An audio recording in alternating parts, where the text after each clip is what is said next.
প্রিয় ছাত্রছাত্রী, আজ আমি ক্লাস 8-এর কার্বন ও কার্বন ঘটিত যৌগ এই চ্যাপ্টারের পঞ্চম পার্ট নিয়ে আলোচনা করব। দেখো, এর আগের ভিডিওগুলো আমি অলরেডি আলোচনা করে ফেলেছি। সেই ভিডিওগুলো তুমি আমার ডেসক্রিপশান লিঙ্কে পেয়ে যাবে, সেগুলো দেখে নিতে পারো। এখন আমরা গ্রিন হাউস এফেক্ট নিয়ে আলোচনা করব। দেখো, গ্রিন হাউস এফেক্ট জানার আগে আগে গ্রিন হাউসটা কী বা সবুজ ঘর এটা কি সেটা জানা অত্যন্ত জরুরি। দেখো, সবুজ ঘরটা কি, গ্রিন হাউস বা সবুজ ঘর। দেখো, উদ্ভিদের বৃদ্ধির জন্য একটা অনুকূল পরিবেশ দরকার বা অনুকূল উষ্ণতা দরকার। সেই অনুকূল উষ্ণতায় উদ্ভিদ বেড়ে ওঠে। যদি অনুকূল উষ্ণতা না থাকে, উদ্ভিদের বৃদ্ধি কিন্তু হয় না, উদ্ভিদের বৃদ্ধি ব্যাহত হয়। এই জন্য শীতপ্রধান দেশে যে পরিবেশের উষ্ণতা সেটা কিন্তু অনেক কম থাকে, ওই পরিবেশে উদ্ভিদের বৃদ্ধি ভালোভাবে হয় না।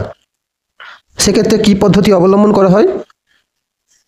যে উদ্ভিদগুলো আছে সেই উদ্ভিদগুলোকে কি করা হয়, একটা বদ্ধ কাঁচের ঘরে আবদ্ধ করা হয়, কাঁচের ঘর দিয়ে চারদিকে ঘিরে দেওয়া হয়। এর সুবিধা কি? দেখো, সূর্য থেকে যে ইনফ্রারেড বা অবলোহিত রশ্মিগুলো আমাদের পৃথিবীতে আসে, তাদের তরঙ্গ দৈর্ঘ্য অনেক ক্ষুদ্র হয়। যে সূর্য থেকে যে শক্তিগুলো আসে তরঙ্গের আকারে আসে, তো তাই তরঙ্গ দৈর্ঘ্য থাকে। সেই তরঙ্গ দৈর্ঘ্যগুলো কি হয়, ক্ষুদ্র হয়। সেই তরঙ্গ দৈর্ঘ্যের রশ্মিগুলো যখন কাঁচের ঘরে প্রবেশ করে, এই যে কাঁচের ঘর আছে, এই ঘরের মধ্যে যখন প্রবেশ করে, ওই যে ওদের তরঙ্গ দৈর্ঘ্য কী হয়, বেড়ে যায়। তাহলে রশ্মিগুলোর তরঙ্গ দৈর্ঘ্য যদি বেড়ে যায়, রশ্মিগুলো কি হয়, ওই ঘরের মধ্যে আবদ্ধ থাকে। ঘরের মধ্যে যে অংশগুলো আছে রশ্মিগুলো এর মধ্যে আবদ্ধ থাকে, রশ্মিগুলো আর বাইরে বেরোতে পারে না। ফলে ওই পরিবেশে কিন্তু উদ্ভিদগুলো সহজে বেঁচে থাকতে পারে। দেখো, বাইরের উষ্ণতা অনেক কম থাকে আর ঘরের উষ্ণতা কিন্তু অনেক বেশি থাকে, ফলে উদ্ভিদরা সহজেই বেড়ে উঠতে পারে। তাহলে শীতপ্রধান দেশে উদ্ভিদের বৃদ্ধির জন্য এরকম কাঁচের আবরণ দিয়ে ঢাকা ঘর তৈরি করা হয়। এবার দেখো, গ্রিন হাউসটা কি সেটা একটু দেখে নাও।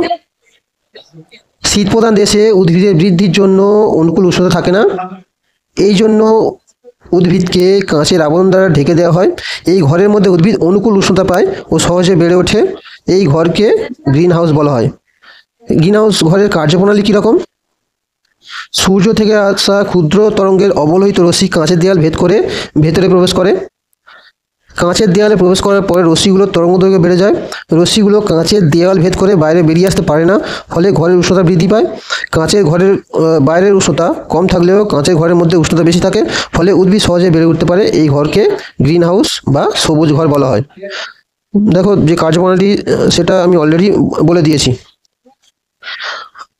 এবার যদি বলা হয় যে গ্রিন হাউস এফেক্টটা কী, একইভাবে ওই যে গ্রিন হাউস ওটা হচ্ছে কৃত্রিমভাবে উদ্ভিদকে বেড়ে ওঠার জন্য আমাদের তৈরি করতে হয়, কিন্তু আমাদের যে বায়ুমণ্ডল সেটা কাঁচের ঘরের মতো কাজ করে।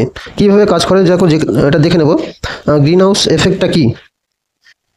দেখো, সূর্য থেকে যে অতিবেগুনি রশ্মিগুলো আসে তার তরঙ্গদৈর্ঘ্য অনেক কম হয়, সেটা আমি আগে বলেছি। এই ক্ষুদ্র তরঙ্গের রশ্মিগুলো পৃথিবীর বিভিন্ন বায়ুমণ্ডল ভেদ করে স্ট্র্যাটোস্ফিয়ার, টপোস্ফিয়ার থেকে আমাদের পৃথিবীর ওপর চলে আসে। যখন রশ্মিগুলো এই যে বায়ুমণ্ডলের স্তর থাকে, স্তরের মধ্যে প্রবেশ করে, তার তরঙ্গদৈর্ঘ্য কী হয়, তরঙ্গদৈর্ঘ্য বেড়ে যায় অনেক। এই যে তরঙ্গদৈর্ঘ্য অনেক বেড়ে যায়। এই যে বৃহৎ তরঙ্গদৈর্ঘ্য রশ্মি এই বায়ুমণ্ডল ভেদ করে আর বাইরে যেতে পারে না। কিছু রশ্মি বাইরে বেরিয়ে যায়, আর কিছু রশ্মি কী হয়, এই যে পৃথিবীর উপরিতলকে কী করে, উত্তপ্ত করে। আর বাকি রশ্মিগুলো কী হয়, এই যে এই যে স্তর, এই স্তরের মধ্যে রয়ে যায় এবং বায়ুমণ্ডলকে কী করে, উত্তপ্ত করে। এই যে প্রক্রিয়া, এই প্রক্রিয়াকে কিন্তু বলা হয় গ্রিন হাউস এফেক্ট। এবার দেখো, গ্রিন হাউস এফেক্টটা কি? সূর্য থেকে আসা ক্ষুদ্র তরঙ্গের অবলোহিত রশ্মি পৃথিবীর বায়ুমণ্ডলে প্রবেশ করে। রশ্মি বায়ুমণ্ডল প্রবেশের পরে বৃহৎ তরঙ্গ থেকে পরিণত হয়। এই রশ্মিগুলোর কিছু অংশ পৃথিবী দ্বারা শোষিত হয়, কিছু অংশ মহাকাশে ফেরত যায় ও কিছু অংশ বায়ুমণ্ডলের carbon dioxide, methane, CFC, ozone, N2O জলীয়বাষ্প দ্বারা শোষিত হয়। ফলে পৃথিবীর বায়ুমণ্ডল উষ্ণ হয়। এই ঘটনাকে গ্রিন হাউস এফেক্ট বলা হয়। তাই ঘটনাটা ভালো করে দেখে নাও। এই যে বায়ুমণ্ডলে যে carbon dioxide, methane, CFC, N2O জলীয়বাষ্প, ওজোন গ্যাস আছে, সেই গ্যাসগুলোকে কী করে, অবলোহিত যে রশ্মিগুলো আছে সেগুলো উত্তপ্ত করে তোলে। ফলে বায়ুমণ্ডল কী হয়, উত্তপ্ত হয়ে ওঠে। এই ঘটনাকে গ্রিন হাউস এফেক্ট বলা হয়। দেখো, গ্রিন হাউস গ্যাস কাকে বলা হয়? গ্রিন হাউস গ্যাসটা কি? সূর্য থেকে আসা ক্ষুদ্র তরঙ্গের অবলোহিত রশ্মি পৃথিবীর বায়ুমণ্ডলে প্রবেশ করে বৃহৎ তরঙ্গ থেকে পরিণত হয়। এই রশ্মিগুলো কিছু অংশ বায়ুমণ্ডলে উপস্থিত carbon dioxide, methane, CFC, ozone, nitrous oxide, জলীয়বাষ্প প্রভৃতি গ্যাসকে উত্তপ্ত করে, ফলে বায়ুমণ্ডলের উষ্ণতা বৃদ্ধি পায়। এই গ্যাসগুলোকে গ্রিনহাউস গ্যাস বলা হয়। গ্রিনহাউস এফেক্টের অবদান কি? দেখো, এই যে গ্যাসগুলো, যে গ্রিনহাউস গ্যাস, তাদের অবদান শতকরা কত? দেখো, কার্বন ডাইঅক্সাইড অবদান হচ্ছে 50%, methane 19%, CFC 16%, ozone 8%, nitrous oxide 5%, জলীয়বাষ্প 2%। গ্রিনহাউস গ্যাস নয়, অর্থাৎ যে গ্যাসগুলো বায়ুমণ্ডলকে উষ্ণ করে না, যেমন অক্সিজেন, নাইট্রোজেন, কার্বন মনোক্সাইড। জৈব গ্রিনহাউস গ্যাস মানে যে গ্রিনহাউস গ্যাসগুলো জীবদেহ থেকে তৈরি হয়, যেমন হচ্ছে সিএফসি, মিথেন, এগুলো হচ্ছে জৈব গ্রিনহাউস গ্যাস। অজৈব গ্রিনহাউস গ্যাস কোনগুলো? কার্বন ডাইঅক্সাইড, ওজোন, এগুলো হচ্ছে অজৈব গ্রিনহাউস গ্যাস। গ্রিনহাউস গ্যাসের প্রয়োজনীয়তা কী?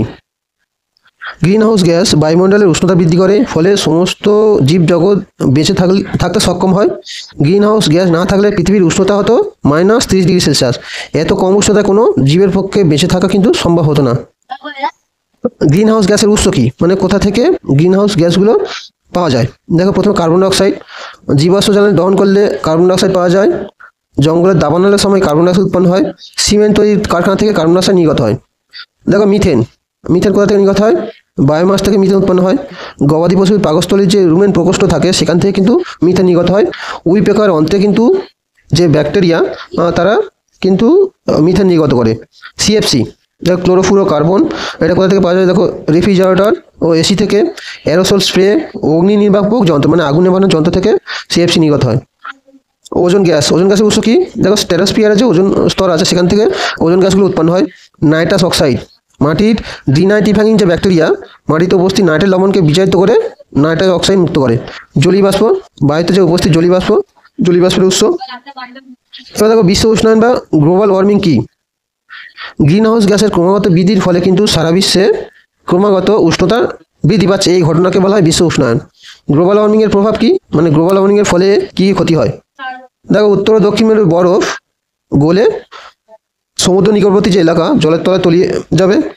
2 নম্বরে, পৃথিবীর বহু অংশ খরা দেখা দিতে পারে, ফলে কৃষির ব্যাপক ক্ষতি হতে পারে। 3 নম্বর কি? জীব বৈচিত্র্য মানে বিভিন্ন প্রাণী উদ্ভিদ আমাদের পরিবেশে থাকে, তাদের সংখ্যা হ্রাস পেতে পারে, কমে যেতে পারে। সুপার সাইক্লোন, টর্নেডো প্রভৃতি যে ঝড়গুলো আছে, তাদের আকার বৃদ্ধি পেতে পারে। উষ্ণতা বৃদ্ধিতে মশার বংশবৃদ্ধি হয়, ফলে মশাবাহিত যে রোগ, তাদের পরিমাণ কিন্তু বেড়ে যেতে পারে। গ্রিনহাউস প্রভাব কমানোর উপায়গুলো কী কী, বা গ্রিনহাউস যে প্রভাব বা গ্যাস যেগুলো কমবে কী করে? দেখো, আমাদের কী করতে হবে? প্রচুর গাছ লাগাতে হবে, যাতে পরিবেশে অক্সিজেন পরিমাণ বাড়ে আর কার্বন ডাইঅক্সাইড কমে যায়। 2 নম্বর কী করবে? জীবাশ্ম জ্বালানির ব্যবহার কমিয়ে বিকল্প জ্বালানির ব্যবহার বাড়াতে হবে। 3 নম্বর কি? গাছ কাটা বন্ধ করতে হবে। 4 নম্বর হচ্ছে যে সিএফসি, এর ব্যবহার কিন্তু সম্পূর্ণ বন্ধ করতে হবে। 5 নম্বর, দূষণহীন পরিবহন ব্যবস্থা গড়ে তুলতে হবে। অর্থাৎ যেসব যানবাহন আমরা ব্যবহার করছি বর্তমানে, সেগুলো জীবাশ্ম জ্বালানি দিয়ে তৈরি হচ্ছে, পেট্রোল, ডিজেল এগুলো ব্যবহার করা হচ্ছে। আমাদের দূষণহীন যানবাহন ব্যবস্থা গড়ে তুলতে হবে। অর্থাৎ আমাদের যে সাইকেল বা রিক্সা, এর ব্যবহার কিন্তু বাড়াতে হবে। আর এখন যে সোলার যে গাড়িগুলো আছে, সেগুলোর ব্যবহার কিন্তু বাড়াতে হবে। বা ব্যাটারি চালিত যে গাড়িগুলো আছে, তাদের সংখ্যা কিন্তু বাড়াতে হবে। আজকের ক্লাস এই পর্যন্ত। পরবর্তী ক্লাস কিন্তু শীঘ্রই আমরা আলোচনা করব। ভিডিওটি ভালো লাগলে অবশ্যই একটি লাইক এবং চ্যানেলটা সাবস্ক্রাইব করে রাখবে আরও এমন ভিডিও পাওয়ার জন্য।